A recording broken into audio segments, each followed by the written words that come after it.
जय हिंद, welcome to Monday motivation. आज की इस वीडियो में जानेंगे जादुई जीन और अपने जादुई दिमाग के बारे में। एक गांव में एक सेठ जी थे। वे एक दिन बाजार गए। उन्होंने देखा कि एक विक्रेता एक बोतल को बेच रहा है। उन्होंने पूछा आखिर ये बोतल में है क्या। तो वो विक्रेता बताया सेठ जी को कि इसमें एक जादुई जीन है।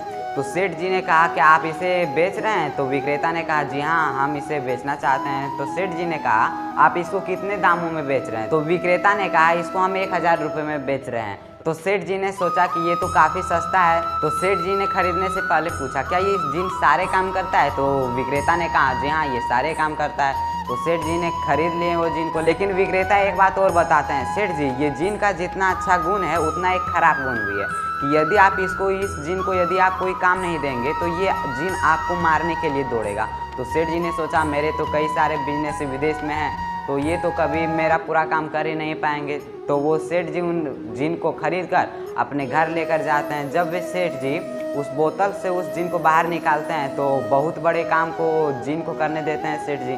वो जिन चुटकियों में तुरंत कुछ ही मिनटों में काम कर लेते हैं। तो सेठ जी ने जिन को कोई दूसरा काम दिया वो भी तुरंत कर लेते हैं, फिर दूसरा काम दिया वो भी तुरंत कर लेते हैं। और सेठ जी के जितने भी सारे काम थे वो 10-15 दिन में सारे वो जिन कर दिया।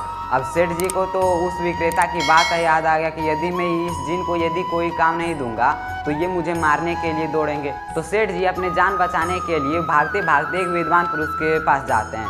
सेठ जी कहते हैं कि मेरे पास एक जिन है, ऐसे बात है, मैंने उससे कोई काम नहीं दिया तो वो मुझे मारने के लिए दौड़ रहा है, तो अब मैं क्या करूं। तो वो विद्वान पुरुष सेठ जी को बताते हैं कि आपके घर या फिर आपके घर के बगल में कोई लंबा पेड़ है। तो सेठ जी ने कहा जी हाँ, मेरे आंगन में ही एक लंबे तार का पेड़ है। तो उस विद्वान पुरुष ने कहा कि ये जिन को तुम ये आदेश दे दो कि ये ताड़ के पेड़ पर बार बार चढ़े और उतरे, और जब कोई बीच में तुम्हारा यदि कोई काम करने को आए तो उस जिन को रोक कर वो काम करवा लो और फिर से यही आदेश दे दो कि इस पेड़ पर बार बार चढ़ो उतरो। तो इस कहानी से हमें क्या सीख मिलता है, यदि हम अपने दिमाग को अच्छे अच्छे कामों में लगाए रखते हैं तो हमारा दिमाग भी उसी जिन की तरह काम करते रहता है। तो हमारा दिमाग भी उसी जादुई जिन की तरह है। यदि हम अपने दिमाग को ऐसे ही बैठे छोड़ देते हैं तो हमारा दिमाग हमें मारने के लिए तो नहीं दौड़ता है, लेकिन हमारा दिमाग हमें काफ़ी आलसी बना देता है और हमारे टाइम को काफ़ी बर्बाद करता है। इसीलिए हमें अपने दिमाग को हमेशा किसी ना किसी अच्छे काम में उलझाए रखना चाहिए। तो वीडियो इन्फॉर्मेटिव लगे तो नीचे सब्सक्राइब का बटन दबाइए ऐसे और इन्फॉर्मेटिव वीडियो के लिए। मिलेंगे नेक्स्ट वीडियो में, तब तक के लिए जय हिंद।